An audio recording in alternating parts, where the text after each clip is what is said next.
Video बनाते develop करते रहेगा, इन्वेस्टिगेशन करने लगा।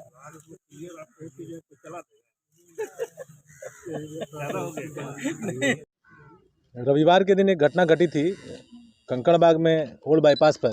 एक ज्वेल काट करके फैशन ज्वेलरी की दुकान है और बाहर से देख के नॉर्मल ज्वेलरी दुकान की तरह ही लगती है।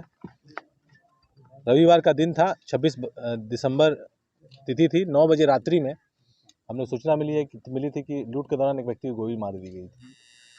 घटनास्थल का मुआयना एएसपी सदर के द्वारा किया गया था। कंकड़बाग थाना अध्यक्ष तुरंत मौके पर पहुंचे थे, एसपी ईस्ट भी गए थे और सेल की टीम भी लगी थी। घटना बड़े निशंस तरीके से और बहुत ही ज़्यादा डेस्परेट तरीके से की गई थी और जब घटना का मुआयना किया गया तो हतप्रभ बात ये आई आश्चर्यजनक कि उस दुकान में कोई सोने का आइटम था ही नहीं। आर्टिफिशियल ज्वेलरी था और उसका दाम सेकेंड हैंड में या बेचने के टाइम पे कुछ मिलना भी नहीं है। इससे लगा कि ये जो अपराधी इसमें सम्मिलित हैं उनका होमवर्क भी बहुत कमज़ोर है और उनको जानकारी भी इस क्षेत्र की कम है, जिसकी वजह से उन लोगों ने ऐसी घटना कर दी। जो घटनाक्रम हुआ था उसमें घटना में जो दुकान है उसके जो सेल्समैन हैं और वहाँ पे एक सेल्स गर्ल भी थी, उन लोगों के साथ ये घटना हो रही थी। उसी दौरान जो मृतक हैं, क्योंकि उनकी पत्नी सेल्स गर्ल है, तो वो आ रहे थे उनको ले जाने के लिए। उनका रोज़ाना का ये टाइम टेबल था कि रात में 8:30-9 बजे के आसपास आते थे और वहाँ से उनको लेके जाते थे। चूँकि लुटेरे पहले से दुकान में थे और ये अनायास अपनी पत्नी को लेने के लिए दुकान में घुसे, तो उनको ऐसा लगा कि इन पे अटैक हो गया है, इन पे धावा बोल दिया गया है और ये पकड़े जाएंगे। उसी दौरान गोली चला दी गई और उसमें उनकी हत्या हो गई। मौके पर ही उनकी मृत्यु हो गई थी। बाद में जो कार्रवाई हुई आप लोग के सामने है। उस घटना का मुआयना किया गया और सीसीटीवी फुटेज को हम लोगों ने देखा तो एक पैटर्न निकल के आया था। कुछ दिन पहले अनीसाबाद गोलंबर पर भी एक दुकान है जो कि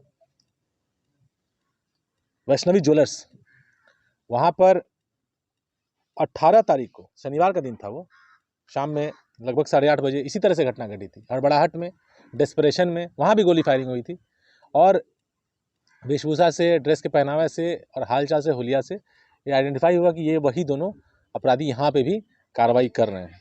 और अनुसंधान किया गया और टेक्निकली हम लोग देखें तो इस दोनों घटनाओं के बीच एक और घटना घटी थी। वो घटना थी 21 तारीख को कॉलोनी मोड़ के पास टेम्पो में एक ट्रांसजेंडर महिला को लूट के दौरान गोली मार दी गई थी, वो मर गई थी। अगेन डिस्परेशन का क्राइम था और उसमें भी हम लोग जो फुटेजेस थे वो सिमिलर मैच कर रहे थे। तो वहाँ से ही हम लोगों ने अनुसंधान शुरू किया। उसमें एक अमित नाम का लड़का जेल गया हुआ था और उसके बाद उसके गिरोह के 2 लोग और बाकी थे, इनफैक्ट 3 लोग, एक और सहयोगी था। तो उस पर हम लोग काम किए और काम करने के बाद इन लोगों की गिरफ्तारी हुई। वो में एक ट्रांसजेंडर महिला को लूट के दौरान गोली मार दी गई थी, वो मर गई थी। अगेन डिस्परेशन का क्राइम था और उसमें भी हम लोग जो फुटेजेस थे वो सिमिलर मैच कर रहे थे। तो वहां से ही हम लोगों ने अनुसंधान शुरू किया। उसमें एक अमित नाम का लड़का जेल गया हुआ था और उसके बाद उसके गिरोह के 2 लोग और बाकी थे, इनफैक्ट 3 लोग, एक और सहयोगी था। तो उस पर हम लोग काम किए और काम करने के बाद इन लोगों की गिरफ्तारी हुई और गिरफ्तारी के बाद तीनों केसेस के जो भी सम्मिलित अपराधी थे सबको हम लोगों ने अरेस्ट किया और जितना भी इसमें सामान लूटा गया था वो सब बरामद हुआ। वैष्णवी ज्वेलर्स का भी सामान बरामद हुआ और जो ज्वेल कार्ट का था सामान, वो सारा का सारा सामान आप लोगों के सामने है। और ये आर्टिफिशियल ज्वेलरी है, ये सब हम लोगों ने बरामद किया।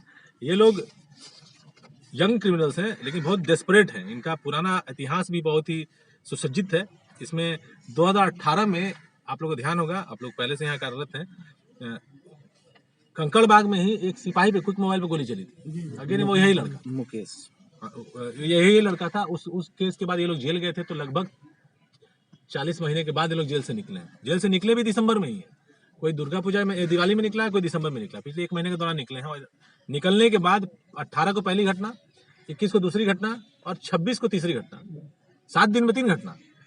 तो इनका पकड़ना एक बहुत जरूरी हो गया था। इसके वजह हम लोगों ने पूरी ताकत से इनके पीछे कार्रवाई की थी। इसमें कंकड़बाग थाना अध्यक्ष ने उल्लेखनीय कार्य किया है और एएसपी सदर ने भी बहुत ही त्वरित गति से इसमें अनुश्रवण करते हुए कार्रवाई कराई है। With in 24 hours jewel card के उद्भेदन की वजह से तीनों केसेस का उद्भेदन हुआ और कम से कम जो डेस्परेशन से जो क्राइम ये कर रहे थे इस पर लगाम लग गई। नहीं तो अदरवाइज ये लोग नए साल आते आते और भी घटना कर सकते थे। इनका जो आपराधिक इतिहास है उसमें कई लूट के केसेस और अटेम्प्ट टू मर्डर के केसेस हैं। फिलहाल अभी वर्तमान में इनके ऊपर 3 केसेस हैं। एक तो ज्वेल कार्ट वाला और वैष्णवी ज्वेलर्स वाला, और एक जो ट्रांसजेंडर महिला की हत्या हुई थी। ये तीनों केसेस में इन लोगों को जेल भेजा जा रहा है। इनका एक साथी पहले से है जो कि उस केस में भी था, वैष्णवी वाले में भी था, और ये ज्वेल कार्ड में उसकी सहभागिता नहीं है कि उसके पहले वो जेल जा चुका था। बरामदगी में इनके पास से 2 पिस्टल है, 3 मैगजीन है, खोखा 3 है, जिंदा कारतूस 7 है। घटना में जो प्रयुक्त मोबाइल था एक बाइक जो था, एक हीरो होंडा ग्लैमर है जिससे ये लोग काम कर रहे थे, और लूटा हुआ मोबाइल, ये वैष्णवी ज्वेलर्स से जो वहाँ मोबाइल लूटा गया था।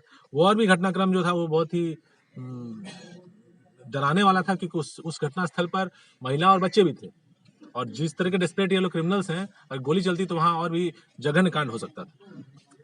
वहां से एक चेन स्नैचिंग हुई थी एक महिला से, उसको इन लोगों ने बेचा था, उसका कुछ रकम बरामद हुआ है, 38,150 रुपए भी बरामद हुए हैं, और लूटा गया सारा आभूषण, चूंकि ये लोग बेच नहीं पाए, इनको समय नहीं मिला, वो सब हम लोगों ने बरामद कर लिया है।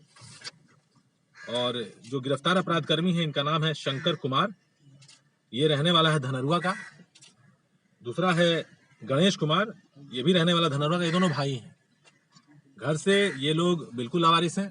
इनके पिताजी जो हैं वो ठेला खींचते हैं, गांव से इनका कट ऑफ है, और कंकड़बाग में यही पुल के नीचे वो रहते हैं। लेकिन ये दोनों भाई गलत काम में संलिप्त हैं, अपने दोस्तों के साथ रहते हैं, उनके परिवार से कोई लेना देना नहीं है।